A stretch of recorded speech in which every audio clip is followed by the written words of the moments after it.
Head day fertility అమ్మ అనే పిలుపుకు శ్రీకారం చుట్టండి. పొందండి ఉచిత మొదటి కన్సల్టేషన్, మొదటి స్కాన్. సంప్రదించండి 8880747474. నమస్కారం, వెల్కమ్ టు ఐ డ్రీమ్. నేను మీ ఝాన్సీ. ఈరోజు మనతో ఒక స్పెషల్ గెస్ట్ ఉన్నారు. పరిచయమే అక్కర్లేదు, ప్రకృతి వనం ప్రసాద్ గారు. మరి ఈరోజు వారితో మాట్లాడి హెల్త్ గురించిన చాలా విషయాలు తెలుసుకునే ప్రయత్నం అయితే చేద్దాం. నమస్కారం అండి. చాలా మందిలో ముఖ్యంగా మహిళల్లో ఎక్కువగా ఉంది అని చెప్పుకోవచ్చు. ఈ మధ్య కాలంలో అన్ని టెస్టులు చేస్తూ ఉంటారు. అంటే హెల్త్ బాగాలేదని హాస్పిటల్కి వెళ్ళినప్పుడు ఒక 10,000 బిల్ చేసినా కానీ ఎన్ని టెస్టులు చేసినా అంత నార్మల్గా వస్తూ ఉంటుంది. కానీ వాళ్ళకి ఇంకా ఏదో ఆరోగ్య సమస్యలు వస్తూనే ఉంటాయి. కాళ్ళ నొప్పులు కానివ్వండి, సరిగా నిద్ర పట్టకపోవడం కానివ్వండి, అనీజీగా ఉంటుంది, ఏ పని చేసుకోలేకపోతున్నామని చెప్తూ ఉంటారు. ఇది దేనివల్ల జరుగుతుంది అంటారు? యాక్చువల్గా మనము గత 30 ఏళ్ళుగా మాకు ఇప్పుడు 60 ఇయర్స్. మా మదరు 30-40 ఇయర్స్ ముందర మేము యంగ్గా ఉండేటప్పుడు పొద్దున్నే 4కి లేస్తే అప్పటి నుంచి ఆవుల కాడ ఇంట్లో ఆవులు ఉండేటివి, వాటి పని మాకంత భోజనాలు చేసి పెట్టేది, జాయింట్ ఫ్యామిలీ ఇష్యూస్, పొలం కాటికి ఏమన్నా పంపించేటివి, ఆవులు పంపించే రకరకాల పనులు చేసేవాడు. చాలా బిజీగా ఉండేవాళ్ళు. నిజంగానే వాళ్ళకి ఏమైనా సమస్య ఉండే కానీ అరే చిన్నదేలే పళ్ళు నొప్పి, ఆ కన్ను కొంచెం నొప్పి ఉంది, కళ్ళు నీళ్ళు కారుతాను తగ్గిపోతుందిలే 2 రోజులు వెయిట్ చేద్దాము లెక్క చేసేవాళ్ళు కాదు. ఏముందిలే అని చిన్నదే కదా అని తీసుకునేవాడు. అట్లా చాలా ప్రాబ్లమ్స్ ఆటోమేటిక్గా సాల్వ్ చేస్తుంది body. It is not that they have to neglect, కానీ చిన్న చిన్న ఇష్యూస్ అన్నిటినీ క్యూర్ చేసుకునే శక్తికి బాడీకి ఉంది. పనుల మీద పడినప్పుడు దీన్ని పక్కన సింపుల్గా వదిలేసేవాడు. మీకు జ్వరం వచ్చినా జలుబు వచ్చినా యాక్చువల్గా 5 రోజులు ఇంట్లో గమ్మునుండి లంకడం చేసి ఏదో తేనె నిమ్మకాయ తాగడమో ఏదో ఫ్రూట్స్ తినడం చేస్తే పోతుంది. మరీ ఎక్కువైపోయి ప్లేట్లెట్స్ పడిపోయి డెంగ్యూ వచ్చి అట్లా ప్రాబ్లమ్స్ లేకుండా ఉంటే నార్మల్ ఫీవర్లు వైరల్ అయినా బ్యాక్టీరియల్ అయినా పోతాయి, సీరియస్ కాకుండా ఉంటాయి. 5 రోజుల తర్వాత కూడా ఫీవర్ ఉండి మీరు మరీ వీక్ అయిపోయి లేచేదాన్ని కూడా ఓపిక లేకుండా ఉంటే దట్స్ ఎ డిఫరెంట్ స్టోరీ. మళ్ళీ మీరు మా డాక్టర్లు యాంటీబయాటిక్లు అవన్నీ చేయొచ్చు. నార్మల్ కోర్సులో అవన్నీ అవసరం లే. ఎప్పుడైతే మహిళలకైనా మనుషులకైనా మగవాళ్ళకి ఎవరికైనా కానీ పనులు లేకుండా పోయినాయో వచ్చిన చిన్న ప్రాబ్లమే, ఏదో మచ్చ వచ్చింది, అమ్మో ఈ మచ్చ ఏమైనా క్యాన్సర్ ఏమో గూగుల్ చేస్తారు, ఓ నిద్ర పట్టదు, తలనొప్పి రాగానే ఎందుకు తలనొప్పి, లోపల ట్యూమర్ ఉంటుంది, అది క్యాన్సర్ అయితే ఏదో అయిపోయి వాడు పారాలసిస్ అయిపోయినాడు, ఏదో స్టోరీ వింటారు. సో మొత్తం అంతా వ్యవస్థ అంతా అట్లా అయిపోయింది. అంటే పని ఉంటే పని మీద ఉంటే 190 మందికి ప్రాబ్లమ్స్ సాల్వ్ అయిపోతాయి. ఇప్పుడు చెప్పడం కూడా బయట దేశాల్లో యూరోప్లో అంతా వాళ్ళకి ఇట్లా ఆలోచనలు వచ్చినాయి అనుకోండి. సపోజ్ మీరు చెప్పినట్లు అనవసరంగా చిన్న చిన్న వాటికి అనవసరంగా టెస్టులు చేయించుకోవడా వచ్చిందా, నాకు ఇది ఆందోళనగా ఉంది అని పోయి డాక్టర్ దగ్గర పోయి చెప్పేది ఉండదు ఇండియాలో. బయట దేశాల్లో దట్స్ వెరీ కామన్. అంటే నార్మల్ ఆలోచన కంటే భిన్నంగా ఉంటే వాళ్ళు పోయి కౌన్సిలింగ్ ఇట్లా మనం కూడా కౌన్సిలింగ్ అని పెద్ద మీరు ఇంటర్వ్యూ చేసింది కదా నాకేం పెద్ద తెలుసు అని కాదు, మనం ఏదో మాట్లాడుకుంటాను కదా. అట్లా ఓవరాల్గా కొంచెం ఎడ్యుకేటెడ్ సైకాలజిస్ట్ వాడితో మాట్లాడుతూ ఉంటే అరే ఎందుకబ్బా మనమంతా మైక్రోబ్స్తో బతుకుతా ఉండము, నువ్వు ఎందుకు అంతగా చేయగలుగుతావు అని ఓసిడి అబ్సెసివ్ కంపల్సివ్ డిజార్డర్ చాలా మందికి ఉంది కదా, కడిగి చంపుతూ ఉంటారు, బట్ట ఉతికి చంపుతూ ఉంటారు. అసలు వాళ్ళకి అదేం అవసరం లేదు, because we are living with microbes. నీ పొట్టలో ఎక్కడ చూసినా నీకు 50 ట్రిలియన్ల సెల్స్ ఉంటే 400 ట్రిలియన్ల బ్యాక్టీరియా మన పొట్టలో గిట్లా అంతా ఉంది నాయన. అవి బతికేదానికి మనల్ని బతికిస్తూ ఉంటాయి. సాయిల్లో ఉండేది అన్నిట్లోనే ఉన్నాయి, వాటర్లో ఉంది అన్నిట్లోనే ఉన్నాయి నాయన అని చెప్పి ఓహో అవునా అని చెప్పి సైంటిఫిక్గా ప్రూఫ్ చూపిస్తే ఎస్ అని వాళ్ళకి క్లారిటీ వచ్చింది అనుకోండి, బయటపడతారు. మన దేశంలో అట్లా ఉండదు. వీళ్ళు ఎవరన్నా అట్లా డౌట్ ఏమన్నా చెప్తే కూడా చిన్న చూపు చూస్తారు. నాకు ఇట్లా డౌట్ ఉంది అట్లా చెప్పరు, అందుకే ఎవరు చెప్పరు. అది మనసులో పెట్టుకొని ఆ సైకోసోమాటిక్ డిసీజ్ అన్ని మల్టిప్లై అయ్యి అది కంటిన్యూగా ఈ తలనొప్పో పొట్ట నొప్పో ఇంకోటో ఆందోళన డిప్రెషన్లోకి పోయినాక వీడు మెంటలీ బాగా ఇల్లే వరకు గుర్తించి కానీ డాక్టర్ దగ్గర పోరు. అప్పటికే మొదలుపెట్టి ఇవన్నీ ఎందుకు జరుగుతూ ఉంది, పనులు లేక జరుగుతూ ఉంది. అంటే ఖాళీగా ఉండడం వల్ల అంటారా? 100% ఖాళీగా ఉండి యూట్యూబ్లు చూస్తా, సెల్ ఫోన్లు చూస్తా, ఇవన్నీ ఏమి చేయాలో తెలియక, ఏది చేయాలనో అది చేయక, ఏది చేయాలా పొద్దున లేస్తానే పిల్లలైతే కొంచెం ఎక్సర్సైజు, రైట్ ఫుడ్ తినడము, కొంచెం ప్రాణాయామ, సూర్య నమస్కారాలు, హోంవర్క్, వాళ్ళ బెడ్షీట్ వాళ్ళు మడత పెట్టేది, బాత్రూమ్ అమ్మ కొంచెం హెల్ప్ చేసేది, మగవాళ్ళు అయితే వాళ్ళ పనులు, ఆడవాళ్ళు అయితే కుకింగ్ ఏంటివో, మగవాళ్ళు కూడా కుక్ చేయొచ్చు. ఇట్లా ఆ పనుల మీద బిజీగా ఉంటే ఇంకా మానసిక ఆందోళన ఎందుకు వస్తుంది? చాలా మంచి డాక్టర్ చెప్పడం అదే. చిన్న చిన్న నొప్పులకి అన్నిటికీ ఏదో ఇప్పుడు కొంచెం ఎక్కువ పని చేసి ఉంటావు ఒకరోజు, కొంచెం నొప్పి వచ్చి ఉంటుంది, ఆ మజిల్ యూజ్ చేయక రెగ్యులర్గా వచ్చి ఉంటుంది. 2 రోజులకు మళ్ళీ ఆ నొప్పి పోతుంది కదా, పోతుంది. అందులోపలనే పోయి పెయిన్ కిల్లర్ వేసి యాంటీబయాటిక్లు వేసి ఏదో వేసి మీరే పోయి మందులు కొనుక్కునేసి మందుల షాపులు పోయి ఎట్లా అది? అంటే ఆ తట్టుకునే పేషెన్సీ కూడా తగ్గిపోతుంది ఈ రోజుల్లో. అదే పనుల మీద ఉంటే అంటే ఇది నెగ్లెక్ట్ చేయొచ్చు. మనిషికంటూ ఒక వ్యాపకం ఉండాలి, లేకపోవడం. అందుకే దేవుడిని డబ్బులు కాదు కోరుకోవాల్సింది. స్వామి నాకు ఏదో పని పెట్టు రోజు నాయన, బిజీగా ఉంచండి అని బిజీగా పెట్టాలి మన వాళ్ళని. మన గురించి మనం ఆలోచించుకునే టైం ఉండకూడదు. అట్ ది సేమ్ టైం మనం నెగ్లెక్ట్ చేయకూడదు. నీకు ఫిట్నెస్ లేదు, హిమోగ్లోబిన్ తక్కువ ఉంది, బీపీ థైరాయిడ్ ఉంది, షుగర్ ఉండాలి, ఏదో ఉంది, అప్పుడు ఏం చేయాలా? రాకనే వాకింగ్ చేయాలా, మిల్లెట్స్ తినాలా, రాగి ముద్ద తినాలా, జొన్న రొట్టె తినాలా, ఎండకు పోవాలా, ఇవన్నీ చేసుకోవాలా. రాకనే బెస్ట్. వచ్చిన తర్వాత నీకోసం నువ్వు 1 అవర్ పెట్టుకోవాలా. అట్టని చెప్పి నీ ఆరోగ్యం బాగాలేకపోయినా పాడైపోయినా కానీ నువ్వు ఫ్యామిలీ కోసము ఉద్యోగం కోసం పనిచేయనక్కర్లే. నువ్వు 1 అవర్ నువ్వు గ్రౌండ్లోకి పోయి పొద్దున్నే బాగా వాకింగ్ రన్నింగ్ చేసి మంచిగా అంత ఆరికల అన్నమో సాంబార్ అన్నమో పొద్దున్నే మిల్లెట్స్తో తిని రాగి జావ తాగి పొద్దున్నే లేస్తూనే మధ్యాహ్నము సింపుల్గా ఏదైనా దేశీ బియ్యం తిని సాయంత్రం 6 గంటలకంతా గుట్లో దీపం నోట్లో ముద్ద 6 గంటలకు కంప్లీట్ చేసి ఓ జొన్న రొట్టె అని గుగ్గిళ్ళు బఠానీలో శనగలో ఒక సీజనల్ ఫ్రూట్ ఆరెంజ్ మామిడి పండు సీతాఫలంకాయ అంతే చాలా ఫిట్గా ఉంటారు 2 పూటలు భోంచేస్తే. ఇప్పుడు రోజంతా భోంచేస్తే మిక్సీకి వేస్తాం తిప్పుతుంది, మళ్ళా కొన్ని వేస్తాం అనుకో ఏమవుతుంది, కొంచెం మెదిగింటుంది కొంచెం మెదగు, మళ్ళీ వేసినాం అనుకో అట్లా జరుగుతుంది. మన పొద్దుటి నుంచి గంటకు వేస్తూనే ఉంటాం. సార్ ఫుడ్ హ్యాబిట్స్ కూడా ఇప్పుడు చాలా మంది చెప్తున్నారు, రోజుకి 1 పూట తినమని, లేదా 2 పూటలు తినమని, లేకపోతే 8 అవర్స్ తినమని, 16 అవర్స్ ఫాస్టింగ్ అని. మన ఆహారపు అలవాట్లు మనం తినే పద్ధతి ఎలా ఉంటే మంచిది? అదే ఇప్పుడు మీ బాడీ ఫిట్గా ఉందనుకోండి, ఎలాంటి సిచ్యుయేషన్కైనా ఫేస్ చేస్తుంది. వెరీ సింపుల్ కదా. ఇప్పుడు అడవిలో జంతువులు అవి వేటాడతాయి. ఇప్పుడు బాగా ఆకలి అయితేనే వేటాడతాయి. ఊరికేనే మనకు టైం అయింది 1 o'clock, గోబీ మంచూరి కలర్ చూస్తానే టెంప్టేషను, ఆ బిర్యానీ వాసన చూస్తానే తినడం ఇట్లా ఉండదు. వాటికి ఆకలి వేస్తేనే పరిగెత్తాయి, తింటాయి, ఫుల్గా తింటాయి. మళ్ళీ 2 రోజులు 3 రోజులు మళ్ళీ బాగా ఆకలి అయ్యే వరకు పరిగెత్తవు. అవి పరిగెత్తిన జింకలు దొరకవు. ఇవి సస్తాయి ఆకలితో అంటేనే జింక దొరికేది. ఎందుకు? జింకకి ప్రాణ సంకటం కాబట్టి అది బాగా జోరుగా పరిగెత్తుంది. 90 సార్లు దొరకదు జింక, 10 సార్లు దొరికేది. అది కూడా ఏంటి, ఈ పులి చాలా స్పీడ్గా పరిగెత్తి ఈ ఫుడ్ దొరకపోతే నేను సస్తాను అనుకుంది. సో మనకు ఆ పరిస్థితి లేదు కదా, సో కంటిన్యూగా తింటారు. సో ఎప్పుడైతే మీరు ఫిట్గా రైట్ ఫుడ్ అంటే రైట్ ఫుడ్ అంటే ఏంది, జొన్నలు రాగులు సద్దలు ఆరికలు సామలు ఉదర్లు అల్లుకూరలు ఏనా కానీ బాగా పీచు పదార్థం ఎక్కువ ఉండేవి, బాగా పాలిష్ పెట్టిన బియ్యం కాదు, గోధుమలు కాదు, అవి ఎప్పుడో అది కూడా దంపుడు బియ్యము, పాలిష్ పట్టకుండా ఉండే బియ్యము. గోధుమలు కూడా ట్రెడిషనల్ బియ్యం రకాలు, జవ గోధుమలు అంటారు. అట్లాంటివి వారంలో 2 సార్లు 3 సార్లు తిన్నా ఓకే. రెగ్యులర్ బేస్ మీద పొద్దున్న ఇడ్లీ దోశ, మధ్యాహ్నం రైసు, రాత్రి రైసే, మిగిలితే మళ్ళీ పొద్దున్న పులిహార రైసే, అవి తింటేనే మొత్తం జబ్బులు కారణం అదే. ఎందుకు? ఫాస్ట్గా అరిగిపోతా ఉంది, మళ్ళీ ఆకలేస్తాం, మళ్ళీ తినాలనిపిస్తూ ఉంది. సో మీకు రైట్ ఫుడ్ తింటే మీకు 6 hours ఫుడ్ మీద మైండ్ పోకూడదు. వెరీ సింపుల్, అది చూసుకోండి. అంటే ఒక మీల్కి ఎంత టైం ఉండాలి సార్? 24 hours కూడా పెట్టుకోండి మీ కెపాసిటీ ఉంటే. మీ కెపాసిటీ ఉంటే ఒక మీల్ తినే వాళ్ళు చాలా మంది ఉన్నారు, మా ఫ్రెండ్సే ఉన్నారు. నేను 2 పూటలు తింటాను.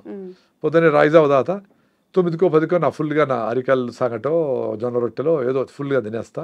మళ్ళీ సాయంత్రం 6-7 గంటలకి పొద్దున్న సద్దలు తింటే సాయంత్రం జొన్నలు, పొద్దున్న రాగులు తింటే అరికెలో ఏదో ఒకటి అట్లా మార్చి తింటా. అంతే 2 పూటలే. ఆ 2 పూటలకే నా సాయంత్రం కూడా ఆకలి ఉండదు నాకు. ఎందుకంటే పొద్దున్నే తినేదే నేను బాగా కింద కూర్చొని వేడిగా ఫ్రెష్గా చేసిండే రాగి ముద్ద పప్పు వేసుకొని పెరుగేసుకొని బాగా నంచుకొని అన్ని బాగా పూర్తి స్థాయిలో తింటా. బాగా టమ్మీ సాటిస్ఫై చేస్తాను. అంటే మీ లెక్కలో అయితే 15 ఇడ్లీలు లెక్క అంత తింటాను కాబట్టి మళ్ళీ నాకు ఆకలి ఉండదు. సో నాకు ఎప్పుడు మైండ్ పని మీదనే ఉంటుంది. ఎప్పుడైతే స్టైల్గా 1 ఇడ్లీ 1/2 ఇడ్లీ తింటాము అంటే ఇప్పుడు ఇది ఎక్స్పీరియన్స్.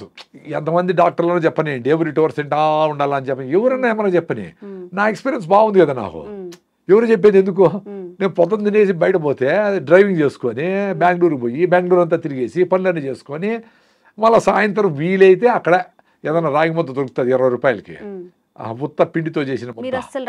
రైస్ తినరా? అదే పెళ్లికి పోతే తింటా, ఇంట్లో ఎప్పుడైనా సడన్ గా మా ఆర్గానిక్ రైస్ చేస్తే తింటా. ఇప్పుడు నెలలో 4 సార్లు 5 సార్లు బట్ రెగ్యులర్గా నా ఫుడ్ అరికెలో సామలో వేసి రాగి ముద్ద పొద్దున్నే. ఫస్ట్ రాగి జావతో స్టార్ట్ అవుతుందండి. 3-4 గ్లాసులు రాగి జావ లేస్తానే. 5-6 కిలోమీటర్ రన్నింగ్ ఇప్పుడు కూడా నిన్న కూడా నిన్న కాదు మొన్న మదనపల్లిలో 5 కిలోమీటర్లు మినిమం స్లో జాగింగ్ చేస్తా. మధ్యలో మెట్ వస్తుంది కదా, అప్పుడు పరిగెత్తా. అప్పుడు హార్ట్ లంగ్స్ కొట్టుకుంటాయి. అదే ఎక్సర్సైజ్ హార్ట్ లంగ్స్కి. మనం నడిస్తే కాళ్ళకి ఎక్సర్సైజ్, పని చేస్తే చేతులకి ఎక్సర్సైజ్. మరి లంగ్స్కి హార్ట్కి ఏంటి ఎక్సర్సైజ్? పిల్లలు పరిగెత్తారు. నువ్వు గమని ఉండమంటే కూడా చిన్న బిడ్డ తల్లిపాలు తాగితే కూడా కాళ్ళు చేతులు పైకెత్తి కొడతా ఉంటాడు. మన కాళ్ళు ఎత్తలేము, చేతులు ఎత్తలేము. ఇన్ని సజ్జలు తినేసి పావురము బెంగళూరు పోయిస్తుంది. మనం పావురాలు, మేకలు, గేదెలు, కోళ్ళు అన్ని తినేసి, చేపలు, రొయ్యలు అన్ని తినేసి కింద కూర్చుంటే పైకి లేలేము. లేపు నాయన చేతులు పెడతాం.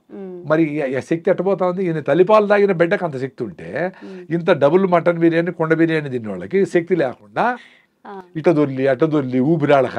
ఆదివారం చూస్తాం కదా, పామును మింగేసిన కోడిని పాము మింగేసింది అనుకో, ఊపిరాడదు దానికి, అట్లా చెమట పట్టేస్తూ ఉంటుంది. మంచి ఫుడ్ తింటే ఎనర్జీ రావాలి కదా. మీరు మంచి అనుకోండి తింటే మీకు ఊపిరి ఆడడంలే, పెప్సీలు తాగుతూ ఉంటారు, తేపుతూ ఉంటారు, జలసీలు వేసుకుంటూ ఉంటారు. మరేంటి మంచిగా ఫుడ్ తింటే ఎనర్జీ రావాలి కదా. అది పోతా ఉంది. డైజన్ టాబ్లెట్స్, ఈనోలు ఫామ్ అవుతుందని చెప్పి మళ్ళీ బిర్యానీ తినే తర్వాత ఇవన్నీ యూజ్ చేస్తూ ఉంటారు. అవన్నీ తాగాలని ఎంత అందుకే ఈ హాస్పిటల్ అన్నీ పెరుగుతూ ఉంటాయి. డాక్టర్ చాలా సింపుల్గా వస్తుంది హెల్త్. మీరు సాయంత్రం ఎప్పుడెప్పుడు అవుతుందా నిద్రపోదామా అని అనుకోవాలి పొద్దుటి నుంచి. ఎప్పుడెప్పుడు సాయంత్రం అవుతుందమ్మా తినేద్దామా అని అనుకోవాలి పొద్దుటి నుంచి. సాయంత్రం పోతానే వేడిగా జొన్న రొట్టె పెను మీద నుంచి అట తీసి అట పెట్టుకొని అన్ని గుగ్గిళ్ళు అంటే బఠానీలో, శనగలో ఏవో ఒకటి ప్రోటీన్ కోసమని, దాంట్లో కొంచెం ఆనియన్, నిమ్మకాయ పిండుకొని, ఒక మామిడి పండు, 2 మామిడి పండు పెట్టుకొని, ఒక నువ్వుల లడ్డు పెట్టుకొని, ఏం కావాలి అంతకంటే? ఉత్త గడ్డి తిని ఆవు 10 లీటర్ల పాలు ఇచ్చి 20 బిడ్డలు కంటా ఉంది. ఇన్ని రకాలు తిని వీళ్ళకి లేచేదానికి ఓపికలే. హిమోగ్లోబిన్ 6. జనగణమన అంటేనే పిల్లలు పడిపోతూ ఉంటారు. జేహే అంటేనే సగం మంది పిల్లలు పడిపోతూ ఉంటారు. ఎండకు పోలేరు, కళ్ళు తిరుగుతూ ఉన్నాయి. అంతా బయటకి అందంగా కనబడేదానికి క్రీములు పూసుకుంటూ ఉంటారు. కానీ ఒరిజినల్గా హిమోగ్లోబిన్ లేదు, స్ట్రెంగ్త్ లేదు, మెట్లెక్కలేరు, మెట్రోలో కూడా నిలబడుకోలేరు. టెన్షన్ అయిపోతూ ఉంటారు. ఆ 10 నిమిషాలు ఆ మెట్రోలో నిలబడుకునేదానికి వాళ్ళ ముఖంలో ఆందోళన చూస్తే నాకు నవ్వు వస్తుంది. నాకు సీట్ ఇస్తాను, నాకు వద్దురా యంగ్స్టర్స్ మీరు కూర్చోండి అంటా ఉంటాను నేను. మరి అంత ఓపిక లేకపోతే వీళ్ళు ఎట్లా 100 ఏళ్ళు బతుకుతారు? ఎనర్జీకి ఎట్లుంటారు? సో ఇవన్నీ సైకోసోమాటిక్. అంటే మైండ్ని ముందుగానే మనము అబ్బా రాగి ముద్ద ఏం తింటాము, మనం చేసేవాడు అది తింటే ఏదో జలుబు వస్తుందనో, పైల్స్ వస్తాయనో, ఏదో గూగుల్ చేస్తే ఏదో చెత్త వస్తుంది కదా, అదేదో పెట్టుకునేసి మంచిని దూరం చేస్తారు. చెత్తని ప్రమోట్ అవుతూ ఉంటుంది టీవీలో. ఎందుకు? డబ్బులు దాంట్లో ఎక్కువ ఉన్నాయి కాబట్టి చెత్తను అమ్మేసి టూత్పేస్ట్ కాడి నుంచి మొత్తం అన్నింటినీ వ్యవస్థలో టీవీలో కనబడతా ఉన్నాయి. అంటే అంతంత డబ్బులు ఇచ్చి అడ్వర్టైజ్మెంట్ చేస్తూ ఉన్నారంటే దాంట్లో డబ్బులు ఉన్నాయి. ఎవరు నీకు జొన్న రొట్టె తినమని నేను జూబిలీస్ ఎవడన్నా ఫ్లెక్సీ పెట్టినాడా? ఎవడన్నా చేసినాడా? సీతాఫలంలో మంచి బిర్యానీ, చికెన్ బిర్యానీ ఎక్కువ ఉంటుంది కానీ నువ్వు లడ్డు తిను, పల్లీలు మంచిది, సీతాఫలంగా తిను, వెలక్కాయ తిను, దాంట్లో వెలక్కాయ అంటే ఏంటి సార్? ఎక్కడ దొరుకుతుంది? ఎక్కడ ఆర్డర్ చేసుకోవాలి? దాన్ని టాబ్లెట్ చేసి దాన్ని అమ్మితే మళ్ళీ ఉంటారు. దాన్ని టాబ్లెట్ మళ్ళీ అడ్వర్టైజ్మెంట్ సప్లిమెంట్స్ రూపంలో అయితే మళ్ళీ తింటారు. సో ఇప్పుడు జనాలకి ఆలోచన లేకుండా చేయడమే ఇప్పుడు వ్యవస్థ ఉండేది. నీ ఆలోచన నీకు లేకుండా చేస్తే ఈ అడ్వర్టైజ్మెంట్లకు నువ్వు లొంగిపోతావు. నీకు యాక్చువల్గా ఇప్పుడు ఫిజికల్గా వీక్ అయితే మెంటల్ కూడా వీక్ అవుతావు. ఇప్పుడు మైండ్ వీక్ అయితే ఎవరు చెప్పినా వింటావు. అర్థమైందా? ఇప్పుడు నాకు నేను 5 కిలోమీటర్స్ రన్నింగ్ చేస్తాను కదా, యూట్యూబ్లోనో ఎవరెవరో చాలా మంది ఈ వయసులో చేయకూడదు, మోకాళ్ళు అరిగిపోతాయి అంటా ఉంటారు. 40 ఏళ్ళకి అరిగిపోయినాయే, పంజేగిరే అరిగిపోయినాయి, నరసకనే అరిగిపోయినాయి, కాల్షియం మాత్రం తింటా ఉంటారు, అయినా కాల్షియం లేదే, ఫోలిక్ యాసిడ్ వేస్తూ ఉంటారు, అయినా ఐరన్ లేదే, అందరికీ ఆర్యం ఉంది హిమోగ్లోబిన్, మరి ఎందుకు? సో మీ సప్లిమెంట్తో పని జరగదు. నీ ఫుడ్లోనే రావాలా, నేచర్తో ఉండాలా, బాగా పని చేస్తేనే బోన్ డెన్సిటీ పెరుగుతుంది, ఆస్టోపోరోసిస్ రాదు, బయటికి ఎండకు పోతేనే విటమిన్ D3 వస్తుంది, ఎముకలు గట్టిగా ఉంటాయి. ఎంత పరిగెత్తినా ఎముకలు 100 ఏళ్ళు పనిచేసినాయి పెద్దవాళ్ళకు కూడా మనకు పనిచేస్తాయి. మనం లోపల కూర్చొని డెఫిషియన్సీ వచ్చింది మాత్రం ఏమి జరగదు. నువ్వు మాత్రలు పనిచేసి సన్కి ఎక్స్పోజ్ కావాలా, అంబలు తినాలా, ఇంట్లో ఫుడ్లు తినాలా, హై ఫైబర్ ఫుడ్ తినాలా, ఆర్గానిక్ ఫుడ్ తినాలా, మందులు కొట్టుకుంటే ఫుడ్ తినాలా. సింపుల్ అంతే. ఎవరు అడుగుతాడు సార్ ఇవన్నీ చేయలేము, ఏం చేయలేదు సార్ అని. మీరేం చేయొద్దు అంటారు నాయన, ఆరోగ్యం వస్తుంది. పొద్దున్న నుంచి నేను చెప్పి టూత్పేస్ట్ వాడద్దు, 10 సార్లు తినద్దు, ఆ నూడిల్స్ గిళ్ళు వాడద్దు, టీలు కాఫీలు ఆపేసేయండి, మైదాని ఆపేసేయండి, మంచిగా బెల్లంతో తినండి. ఎంత అద్భుతం బెల్లము, ఆర్గానిక్గా చేసి పండించి చేసిన బెల్లం ఎంత అద్భుతము. అన్ని మినరల్స్ దాంట్లో ఉంటాయి, ఐరన్ రిచ్. పనమ్మాయి ఒక ఆమె వచ్చింది, చిన్న బెల్లం పెట్టుకొని వచ్చింది, ఏదో హస్బెండ్తో ప్రాబ్లం పడి పని చేసి. సో 1 నెల తర్వాత ఆ అమ్మాయికి ఇంత కళ్ళన్ని లోపల పోయినాయి చిన్న బిడ్డకి. 1 మంత్ తర్వాత మేము బెల్లం చేస్తాం, ప్రకృతి వనం మదనపల్లి మాది, అన్నమయ్య జిల్లా, ముందు చిత్తూరు జిల్లా. మేము చెరుకేసి అక్కడే 50 దేశీయాలు ఉన్నాయి, ఆ పేడ మూత్రంతో జీవామృతం చేసేస్తాము. స్టెయిన్లెస్ స్టీల్ ఫుడ్ గ్రేడ్ పాత్రలతో బెల్లం చేస్తాం. సో ఆ బెల్లం ఆ అమ్మాయి తిని నేను 1 మంత్ తర్వాత చూస్తే ఫ్రెష్గా ఉంది అమ్మాయి. I can still remember it. అంటే ఐరన్ డెఫిషియన్సీ బెల్లంతో క్యూర్ అయింది. చక్కెర బెల్లం కాదు, ఇప్పుడు చక్కెరతో బెల్లం చేస్తా ఉంటారు, అన్ని మెథడ్స్. చక్కెర ఉడకబెట్టి ఏదో కలర్ లేసి చేస్తారు. ఒరిజినల్ అందుకే పానకం బండ్లు అంటారు, విన్నారా? పానకం బండ్లు, పానకం వినలేదా? అసలు పానకం బండి అంటే బండి మీద పానకం ఉంటే పానకం బండి. శ్రీరామనవమికి తిరునాళ్ళకి తిరునాళ్ళు జరుగుతాయి కదా, ఆవిడ పిల్లకాయలు అందరూ ఎగురుతారు, దూకుతారు, తిరుగుతారు చక్రము, అసలు పట్టించుకోరు. తెచ్చుకునే వాళ్ళం చిన్నప్పుడు. ఆ పానకము ఎందుకంటే డిహైడ్రేషన్ లేకుండా, ఇప్పుడు సమ్మర్ రాబోతా ఉంది, మీరు ఓఆర్ఎస్లు గిఆర్ఎస్లు 100 పెట్టుకునే పనిలే. పానకం అంటే ఒరిజినల్ బెల్లంతో నీళ్లు పెట్టేసి మీ పిల్లలకు దాంట్లో జీలకర్ర ఏదైనా వేసి కొంచెం టేస్టీ కావాలంటే ఏలకేసో ఏదో కొంచెం తమాషగా ఉండాలంటే స్టీల్ బాటిల్ వేసేసి మీ పెద్ద పెద్ద కాలేజీలు ఉన్నాయి కదా ఇక్కడ, స్కూళ్ళు లక్షలు పెట్టేటివి, పిల్లలకి అందరికీ పానకం పంపియండి. ఎందుకు పానకం అంటే అంత చులకనా? దానికి ఏదో ఇంగ్లీష్ పేరు పెట్టి ఓఆర్ఎస్ అంటేనేనా? పానకం పెట్టి ఫ్రీగా ఇచ్చేవాళ్ళు. ఎవరు వచ్చినా పుణ్యము అని చెప్పి శ్రీరామనవమికి ఉగాదికి తిరణాలు జరుగుతాయి కదా, తిరణాలు పెట్టేసి ఇట్లా ముంచి ఈయన అని 2 గంటలు కూడా పోతా ఉంటాడు వాడు, మళ్ళీ పరిగెత్తాడు. ఎందుకు? పరిగెత్తి చెమట వచ్చేసి మినరల్స్ అన్ని లాస్ అయ్యి డిహైడ్రేషన్ అవుతుంది కాబట్టి పానకం తాగేస్తే సరిపోయా. అంత సింపుల్గా హెల్త్ ఇచ్చే సిస్టమ్ని పాడు చేసి అందరిని రోగాలు చేసి రా అని చెప్పి ఇన్ని హాస్పిటల్ ఇన్ని మందులు. ఎట్లా? మనం కూడా అటువైపు వెళ్తున్నాం కదా సార్. ఇప్పుడు మీరు ఏవైతే చెప్పారు రాగి ముద్ద, జొన్న రొట్ట, ఇప్పుడు ఎంతవరకు ఇంట్లో చేయగలుగుతున్నారు, ఎంతవరకు పిల్లలు? అందుకే నేను చెప్పేది, పిల్లల చదువు ఇంపార్టెంటే, ప్రపంచం తెలుసుకోవాలా, గ్లోబలైజేషన్ అయింది, నువ్వు ప్రపంచంతో కంపీట్ కావాలా, ఎక్కడో వాళ్ళకి సాఫ్ట్వేర్ మనం రాయాలా, ఎక్కడో తయారు చేసిన పెప్సీ మనం తాగాలా, ఎక్కడో తయారు చేసిన లిప్స్టిక్లు మనం వేసుకోవాలా, ఎక్కడో ప్యాంట్లు జింపి వేసుకొచ్చిన బ్రాండ్ మనం వాడాలా. కానీ మన రాగి జావా, మన జొన్న రొట్టె, మన గుగ్గిళ్ళు, మన పానకము ఆడబోదు. చూసావా తమాషా? ఇప్పుడు మనకే లోకువా, ఇంక వాడు ఎట్లా లైక్ చేస్తాడు? రాగి జావనో లేకపోతే రాగి సంగట్లో తెచ్చుకుంటే కోలీగ్స్ ఏమనుకుంటారే అనేది మనం ఫీల్ అవుతాము. ఇప్పుడు అంబల్లో ప్రోబయాటిక్స్ ఉంటాయి, బీట్రోల్ బాగుంటుంది. రాత్రి మిగిలిపోయిన అన్నంలోనూ రాగి ముద్దలో నీళ్లు పోసి పొద్దునే తాగేస్తే నా స్వామి బీట్రోల్ బాగా వస్తుంది. ఆ బీట్రోల్ బాగుంటే మీ బుర్ర బాగుంటుంది, ఎనర్జెటిక్గా ఉంటుంది, నర్వస్ ప్రాబ్లం ఉండదు, యాక్టివ్గా ఉంటారు పిల్లలు. మొత్తం వ్యవస్థని బీట్రోల్ కంట్రోల్ చేస్తుంది, నర్వస్ సిస్టమ్ అంతా. Very simple. అంబలి ఆటోమేటిక్గా తాగేవాళ్ళు, అది పనోళ్ళకి పోస్తూ ఉంటారు. ఎందుకు? మీరు సోంబేర్లు, పెద్దోళ్ళు డబ్బులు ఉండేవాళ్ళు కాబట్టి, పనులు పని చేయాలి కాబట్టి వాళ్ళకు జొన్న రొట్టెలు రాగి ముద్ద పెడితేనే వాళ్ళు పని చేయగలరు పాపం. ఇప్పుడు బుద్ధి వచ్చినాక జూబ్లీస్లో వాళ్ళు కూడా జొన్న రొట్టెలు తింటా ఉంటారు ఫ్రెష్గా, ఆరోగ్యం కోసం. కొద్ది మంది కరోనా తర్వాత కొన్ని హెల్త్ హ్యాబిట్స్ మారాయి, ఫుడ్ హ్యాబిట్స్ కూడా మారాయి. ఇప్పుడు కొంచెం తెలుసుకుంటున్నారు మళ్ళీ వెనక పాత అలవాట్లు. మీరు చెప్పినట్టు రాగి జావ తాగడం, కొంచెం హెల్తీగా తినడానికి ట్రై చేయడం, ఎక్కువ కర్రీస్ తినడం. అదే మనకేం చెప్పినారు వేమన శతకంలో, అపకారికి ఉపకారం చేయమన్నారు. సో మనకు అపకారం చేస్తూ ఉంటే వెస్ట్రన్ వరల్డ్ ఏమేమైతే ఇది వేసుకో, నువ్వు ఇది వేసుకుంటే నీకు బ్రాండ్, ఇది తాగితేనే అదేందో స్ట్రింగ్ అంట, పాయిజన్ అంట, ఏంటో బ్రాండ్లు అన్నీ ఉన్నాయి చెత్తంతా.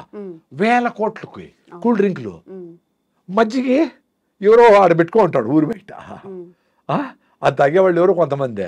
ఆ కేబీఆర్ పార్క్ దగ్గర ఎవరు రాగి జావ ఎవరు పెట్టుకుంటారు, అమ్మలు ఎవరు. మరి ఇంట్లో అందరూ అవి తాగాలి కదా, ఎట్లా తాగుతారో 100,000 కోట్లకి తాగి ఈ డబ్బులన్నీ, మన డబ్బులన్నీ అమెరికాకు పోతా ఉంటే బ్రాండ్లకి, ఈ బట్టలు, లిప్స్టిక్లు, క్రీములు, కళ్ళు తెరిస్తే ఒక కలరు, కళ్ళు మూస్తే ఒక కలరు, ఏంటివి ఇవన్నీ? దాంతో నీ ఆరోగ్యం వస్తూ ఉందా, నీకు సంతోషం వస్తూ ఉందా, నీకు ఎనర్జీ వస్తూ ఉందా? అది ఎప్పుడు తెలుసుకుంటారు? వీళ్ళ పిల్లలు తాగుతాడు, వీళ్ళ పిల్లలు అరే తాగొద్దురా అని చెప్తావు. నువ్వు తాగే మీ అమ్మ చెప్తే వినలా, ఆరోగ్యం పోగొట్టుకున్నావు. 5-6 ఉంది హిమోగ్లోబిన్, 5-6 హిమోగ్లోబిన్ అంటే పెళ్ళే చేసుకోకూడదు. పెళ్లి చేసుకునేది కులము, మతము, డబ్బులు అది చూసి, అందము చూసి కాదు. ఫస్ట్ మీ హిమోగ్లోబిన్ ఎంత ఉందని చూడాలా. అది 10 కంటే తక్కువ ఉంటే ఆగి 12-13 చేసుకొని హెల్తీ అయినాక అంతవరకు కేబీఆర్ చుట్టూ పరిగెత్తి సూర్య నమస్కారాలు చేసి నువ్వులు పూసుకొని ఎండలో ఉండి అంబలు తాగి నువ్వుల లడ్డు పల్లి లడ్డు కొబ్బరి లడ్డులు తిని మునగాకు అవిశాకు తిని కరివేపాకు తిని ఇంప్రూవ్ చేసుకొని అప్పుడు పెళ్లి చేసుకొని అప్పుడు బిడ్డలు అంటే హెల్తీగా పుడతారు. మా బిడ్డకి పుట్టేప్పటి నుంచి జలుబు అండి ఇదండి అదండి అని అంటే నీకే ఒళ్ళు బాగాలా, నీకే 5 ఉంది హిమోగ్లోబిన్, నువ్వు పెళ్లి చేసుకుని ఉండకూడదు. యాక్చువల్గా నువ్వు పెళ్లి చేసుకొని బిడ్డలే కొనకూడదు, బిడ్డలు కనకూడదు. బిడ్డలు కన్నావు వీక్గా ఉండే మదర్కి వీక్ చిల్డ్రనే వస్తారు కదా. వెరీ సింపుల్ కదా. ఇప్పుడు ఇంత చెట్టు ఉంటుంది టొమాటోలో, దానికి ఎన్ని కాస్తాయి? 2 కాస్తాయి. ఇంత చెట్టు ఉంటే ఫోటోసిన్సిస్ జరుగుతుంది, కిరణ్ అంత ఫుడ్ తయారు. వెరీ సింపుల్ కదా. దానికి లాజిక్ కావాలి. ఇంత పెద్ద బుక్కులు చదవాలి నేను దానికి. హెల్తీగా ఉండండి, మళ్ళీ పెళ్లి చేసుకోండి. లేదా అర్జెంట్గా పెళ్లి చేసుకున్నారు, వెయిట్ చేయండి. న్యాచురల్గా ఎట్లా ఇంప్రూవ్ చేసుకుంటారో చేసుకోండి. హెల్త్ పరిగెత్తండి, హెల్తీ ఫుడ్ తినండి, చూసుకోండి నెల ఎంత ఇంప్రూవ్ అవుతా ఉండమని అది చేసుకోండి. హెల్త్ పిల్ల వచ్చింది బిడ్డ వచ్చినారంటే వాడికి అమ్మ డాక్టర్లు కూడా హిమోగ్లోబిన్ తక్కువ ఉందమ్మా నీకు, చూడు విటమిన్ D3 లేదు, థైరాయిడ్ లేదు, హిమోగ్లోబిన్ లేదు, బీపీ ఉంది, షుగర్. అరే ఎట్లా బిడ్డలు అనేది? అదే దానికి ఫోలిక్ యాసిడ్, జింక్, ఐరన్ మాత్రలు, విటమిన్ మాత్రలు అన్నీ వేసి యూరియా DAP వేసి పెంచుతా ఉండాల రైతులు. అంత పెద్ద పొలము అది అట్లా వాన కొడితే అట్లా ఏడ కొడితే పడిపోతాయి చెట్లు. అట్లా లోపల పొట్టలో అన్ని మందులు వేసి పెంచితే యూరియా బిడ్డ లోపల తయారవుతుంది 4 కిలోలు. సో నార్మల్ డెలివరీ ఎట్లా చేయలేరు. సో దాన్ని ఆపరేషన్ చేసి ఆయన పుట్టప్పటి నుంచి డబ్బులు. సార్ లేట్ మ్యారేజెస్ వల్ల కూడా ఇప్పుడు అందరూ 30 తర్వాతనే పెళ్లి చేసుకుంటున్నారు. 30, 35, కొంతమంది అయితే 40 లోపు కూడా ఇలా చేసుకునే వాళ్ళు ఉన్నారు. అంటే ఫ్యామిలీ ఇష్యూస్ కొంత పోస్ట్పోన్ చేసుకుంటూ. ఫ్యామిలీ ఇష్యూసే 95%, హెల్త్ ఇష్యూసే 95%. 40 ఏళ్ళలో కూడా నువ్వు హెల్తీగా ఉండి బాగా ఫిట్నెస్గా ఉండి బాగా రన్నింగ్ చేసి బాగా ఫుడ్ తిని 40 ఏళ్ళకి పెడితే కూడా మంచి ఫుడ్డే పడతారు మీరు. ఎవరో 5%కి ఆ రిస్క్ ఉండేది లేట్ అనేది. బట్ 18 ఏళ్ళకి చేసుకొని 4 HB ఉంటే నీకు ఆరోగ్యం ఎట్లా పట్టుబడతారు?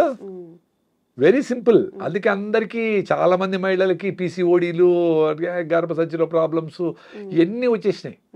రైస్ తగ్గించాలా, వేరే మార్గమే లేదు. సార్ ఇంతే తింటాను సార్ రైస్ అన్నారు. మరి ఇంత పొట్ట ఎట్లా వచ్చింది నాయన? ఇంత రైస్ ఎట్లా ఉండవు? ఇంత రైస్ 8 సార్లు తింటాడు, 2 ఇడ్లీల రూపంలో, 2 ఉప్మా రూపంలో. ఎంత తింటాను అని కాదు, ఎన్ని బుల్లెట్ కాల్చినావు కాదు, బుల్లెట్ దిగిందా లేదా ఏదో సినిమాలో డైలాగ్ ఉండేట్లు. నీకు పొట్ట వచ్చింది, ఒబీస్గా ఉండవు, నువ్వు హెల్తీగా లేవు, నువ్వు మెట్లెక్కలేకుండా ఉండవు, ఒక స్టెప్పులు ఒక ఫ్లోర్ కూడా నీకు మాట్లాడడానికి ఓపిక లేదు, దగ్గేదానికి కూడా ఓపిక లేదు. సో దగ్గలేకుండా ఉండవు సార్. పని చేయలేవు, దగ్గర కూడా దగ్గలేవు. ఫ్లమ్ ఎట్ట బయట వచ్చేది? రూమ్ పడితే పడుతుంది, దగ్గాల ఫ్లమ్ బయట వస్తుంది అనుకో. అంటే పని చేయలేవు, దగ్గలేవు, ఇంకెందుకు బతికిండేది? దగ్గేదాన్ని కూడా ఓపిక లేకుండా. ఓపికగా బతకాలా, లేదు చచ్చిపోవాలి, 2 ఉంటాయి. మొదలు ఊతా ఓపిక లేదని హోల్ వేసుకొని ప్యాకెట్లు పెట్టుకొని ఎవరు తోస్తా ఉంటే జల్లు గార్చుకుంటాయి. ఎందుకు బతకాలి అట్లా? అందుకు ఆరోగ్యంగా ఉండేటప్పుడే ఇంకా ఆరోగ్యంగా ఉండొచ్చు. ఆరోగ్యం పోయినాక, యాక్సిడెంట్ చేసినాక బండి ఎట్ట రిపేర్ అవుతుంది అనేది మనం చెప్పలేం. మేము అందుకే జాగ్రత్తగా, మాకు ప్రాబ్లమ్స్ వచ్చినాయి, అసిడిటీలు అల్సర్లు వచ్చినాయి, అన్ని మందులు తిన్నాము, పోలా మళ్ళా వస్తుంది, మళ్ళా వేసుకుంటాం, మళ్ళా పోతే మళ్ళీ ఇదే రామాయణం. రాగి జావ అయితే నా అసిడిటీ పోయిందబ్బా, 30 ఏళ్ళ అసిడిటీ. నమస్కారం ఆ రాగులకి. జస్ట్ రాగి పిండి నీళ్ళలో కలిపేసి వేడిగా ఉండే నీళ్ళలో పోసి తిప్పుతా ఉంటే రాగి జావ రెడీ. పల్సగా కావాలంటే తీసుకొని డగడగా 4 గ్లాసులు తాగేయండి. సో 4 గ్లాసులు ఎట్ట సార్ తాగేది అంటారు. 6 బాటలు బీర్ తాగుతారు కదా ఎవరో కొంతమంది, మరి 4 గ్లాసులు రాగి జావ తాగలేరా? 2 లీటర్లు పెప్సీ తాగుతారు కదా, కూల్ డ్రింక్లు తాగాల. అప్పుడు కాల్షియం హైడ్రోక్లోరిక్ యాసిడ్తో రియాక్ట్ అయ్యి కాల్షియం క్లోరైడ్ విచ్ ఆల్కలైన్గా ఉంటుంది, అది యాంటాసిడ్ న్యాచురల్. కాల్షియం వచ్చా, బెల్లం వేసుకుంటే ఐరన్ వచ్చా. షుగర్ ఉండేవాళ్ళు బెల్లం వేసుకోకూడదు, షుగర్ ఎక్కువ ఉంటే. షుగర్ HbA1c 6 కంటే తక్కువ ఉంటే బెల్లం వాడచ్చు. అది సూపర్ డూపర్ ఫుడ్. పొద్దున్నే మీ ఇంట్లో 4 ఉన్నారంటే 8 గ్లాసులు రాగి జావ రెడీ అయిపోవాలి పొద్దున్నే. టీలు కాఫీలు కాదు. దాంట్లోకి మీరు పప్పులు వేసుకుంటారో, జీడిపప్పులు, ఆల్మండ్స్ ఏమైనా వేసుకుని టేస్టీగా చేసుకోండి. దానికి పిల్లలు కలర్ కావాలంటే దానికి ఇంకోటి ఏదన్నా మునగాకు జ్యూసో, మెంతాకు జ్యూసో ఏదన్నా వేసి తమాషగా ఏదో చేయండి. ఇప్పుడు బయట కలర్ఫుల్గా చూసి అమ్మ అది కావాలంటాడు కదా, అది మీరు అమ్మనే చేయండి ఇంట్లో. ఏదో ఒకటి చేసి దానికి చుమ్ అని పేరు పెట్టి రా అని చెప్పండి. వాడికి గంజి జావా అంటే వాడికి ఇష్టం లేదు కదా పేర్లు. అంటే మన సంస్కృతిని మనము రాగింజి దాదాము, పానకం దాదామంటే అది ఇష్టపడడం లేదు కదా మీరందరూ మహానుభావులు. కాబట్టి ఏదో వేరే పేరు పెట్టండి, చైనా పేరో, ఇండోనేషియా పేరో ఏదో పెట్టండి. ఎట్లో చేసి మీ పిల్లలు సాయంత్రం వస్తానే మంచిగా నువ్వుల లడ్డూలో, పల్లీల లడ్డూలో, రాగి జావలో దాన్ని టేస్టీగా వేసి దానికి కొంచెం కావాలంటే ఏదన్నా పన్నీర్ గిన్నీరు అవన్నీ వేసి టేస్టీగా పల్లీలు కొన్ని ఆల్మండ్స్ నట్స్ వేసి ఫ్రై చేసి పోరిడ్జ్ అని చెప్పి దానికి ఏదో పేరు పెట్టండి వాళ్ళు ఇష్టపడేలాగా ఇష్టపడేలాగా. మళ్ళీ అదే ఇష్టపడతాను అదే ఎద్దకూడదు, మళ్ళీ 2 రోజుల తర్వాత వేరేది మారుతారు, మళ్ళీ వేరేది మారుతారు మళ్ళీ. అందుకని చూడు ఈ ప్యాకెట్ ఫుడ్స్ అన్నీ నెలకు ఒకసారి కొత్త వాడు రిలీజ్ చేస్తాడు. అది ఎట్లా చూద్దాం, అది ఎట్లా చూద్దాం కొంచెం అట్లా. మీరు కూడా మదర్స్ అందరూ తెలివిగా ఉంటే మీ పిల్లల్ని రక్షించుకుంటారు. లేకపోతే గద్దల్లాగా ఈ మల్టీనేషనల్ తనుకొని పోతాయి, అందరికీ జబ్బులు వస్తాయి. ఇప్పటికీ అందరూ సిక్ అయిపోయినారు. ఇంకన్నా మారి మీ అవ్వలు తాతలు చేసిండేటి చేయండి. రోగం వస్తే డాక్టర్ దగ్గరికి పోండి. చాలా సిక్ అయిపోయినారు, లేకుండా ఉండరు, పోయి ఇమీడియట్గా అప్పుడు కావాల్సిందేమో తీసుకొని మళ్ళీ ఫిట్నెస్ కోసము ఆహారము, సీజనల్ ఫ్రూట్స్, పరిగెత్తడము, అనవసరంగా బండి వాడకుండా ఉండడము, వీలైనంత నడవడము, ఫిట్గా ఉంటారు. మీరు నేచర్ మీకు సపోర్ట్ చేస్తారు తల్లిలాగా. మీరు దాని దగ్గరికి పోవాలి. ఎస్, అనవసరంగా నేను బండి 1 కిలోమీటర్ వరకు నడుస్తా, ఒక 15 నిమిషాలు మొదలు పోతా, 9 గంటలకు పోవాలంటే 8 గంటలకు కూర్చొని భోజనం అందరూ కూర్చొని గంట సేపు తినాలా పొద్దున్నే. అప్పుడే తినాల్సిన టైము. అప్పుడు పరిగెత్తి ఆటో వచ్చేది కొట్రా తిని నోట దూరి నీళ్ళు అట్లా తినిపించేది. ఇంట్లో ఫైటింగ్ జరుగుతూ ఉంటుంది. 1 అవర్ టైం తినరా కూల్గా నాయన, పల్లీల చట్నీ, కొబ్బరి చట్నీ వేసి, పొళ్ళు వేసి, నెయ్యి వేసి, ఇంకో ఇడ్లీ తిను బాగా పుష్ చేయాలా. అప్పుడు మ్యాజిక్ జరుగుతుంది. పొట్ట ఎక్స్పాండ్ అవుతుంది, వాడు బాగా తినేదానికి కోపుకుంటుంది. ఇప్పుడు ఇంత తిని స్టీల్గా మళ్ళీ గంట తర్వాత ఆకలేస్తుంది, 4 చిప్స్ తింటాడు. అది న్యూట్రిషన్ కాదని బ్రెయిన్ మళ్ళీ సిగ్నల్ పోతుంది, మళ్ళీ ఆకలేస్తుంది పాపం. అది మళ్ళీ చేయదో తింటావు. అంత కార్బ్స్, గ్లూకోజ్, స్వీట్లు, చక్కెర ఐటమ్స్, కూల్ డ్రింక్స్, అలా ఫ్యాటీ లివర్, ఒబెసిటీ, అన్ని ఇష్యూస్ అన్ని. దీనికి పెద్ద సైన్స్ ఏమి అవసరం? ఇప్పుడు నాకేదో పెద్ద తెలివి మీరు వెలుస్తారు, నేను చెప్తా ఉంటా. నేను మాట్లాడే వాటిలో తెలివేముంది? అందరికీ తెలుసు కదా. మేము కొన్ని చేయగలుగుతాం, వెరీ సింపుల్. ఇంతమంది ఇన్ని మాట్లాడుకుంటాం, నేను కొన్ని చేయగలుగుతా. నాకంటే ఎక్కువ చేసేవాళ్ళు మహానుభావులు చాలామంది ఉన్నారు. మీరు మాకంటే తక్కువ చేస్తూ ఉంటారు చాలామంది. పొద్దున లేయాలంటే లేయాలా, అలారం మీరే పెడతారు, పొద్దున లేసి రన్నింగ్ చేయాలని మీరే ఆఫ్ చేస్తారు. దీని అబ్బాయిని మీరే తిట్టుకుంటారు, వేస్ట్ ఫెలో అని మనమే తిట్టుకుంటా ఉంటాము. ఎట్లా? నిన్ను ఫ్రెండ్ తిట్టేది ఓ రోజే, నువ్వే తిట్టుకుంటావు, నువ్వు వేస్ట్ ఫెలో నువ్వేమి చేయలేవరా, నీ జీవితం అంతా ఇంతేరా అనుకునే ఆలోచన దరిద్రం కదా అది. కాబట్టి చిన్న పనులు చేసుకోండి. నువ్వు లేచి నీ బెడ్షీట్ మడత పెట్టినావా, సూపర్. పిల్లోళ్ళైనా పెద్దోళ్ళైనా మీ అమ్మకు ఏమైనా హెల్ప్ చేసి కూరగాయలు తెరిచావా, సూపర్. నీ బాత్రూమ్ అయినప్పుడు కడిగినావా 10 సెకండ్లో, సూపర్. మీ భార్య చెప్పింది 4 పనులు ఏదో గుర్తుపెట్టుకో, 4 చేసినావా, సూపరు. అది ఆమెను ప్యాసిఫై చేసేదాన్ని కాదు, నీ మీద నీకు నమ్మకం కుదిరేదానికి. అప్పుడు వాడు 100 కోట్ల బిజినెస్ అయినా అట్లా చేస్తాడు. క్లారిటీ ఉంటుంది లైఫ్లో. ఎవరి కోసమో నేను ఆ పెళ్ళికి పోవాలి కాబట్టి ఆ నగలు తెచ్చి ఆ అప్పు చేసి అది చేసి వేసుకొని ఎందుకురా, నాకు నగలు లేవో రాసుకొని పోరా నాయనా. నీకు ఎవరు ఫ్రెండ్షిప్ వస్తారో వాళ్ళే వస్తారు, నిజమైన ఫ్రెండ్స్ తేలిపోతారు అక్కడ. నీకు నగలుంటే, నీ ఆస్తుంటే, నీ అందం ఉంటే, నీకు గొప్ప ఆవిడని ఉంటే వచ్చే ఫ్రెండ్షిప్ నిలవు. అవి అది స్వార్థంగా జరుగుతుంది, అవేమి ఎక్కువ రోజులు నిలబడవు. నీకోసం నువ్వు బతకాలంటే ఫస్ట్ నీ బాడీ చెప్తుంది, నీ మైండ్ చెప్తుంది. కూల్గా ఒక గంట సేపు మీ ఫ్రెండ్తో పోయి హెల్ప్ చేయి, వాడికి ఏదో సమస్యలో ఉన్నాడు. సన్ రైజ్ చూడు, సన్సెట్ అట్లా కాకులు ఉంటాయి, సైలెంట్గా 5 మినిట్స్ నీకోసం నువ్వు చూసుకోలేవా? అసలు అన్నీ పక్కన పెట్టి నువ్వు తిరుమలకు పోయి వెంకటేశ్వర స్వామిని దర్శనం చేసుకోవడానికి 24 గంటలు ఉండి 5 సెకండ్ల కోసము కష్టపడతారు కదా.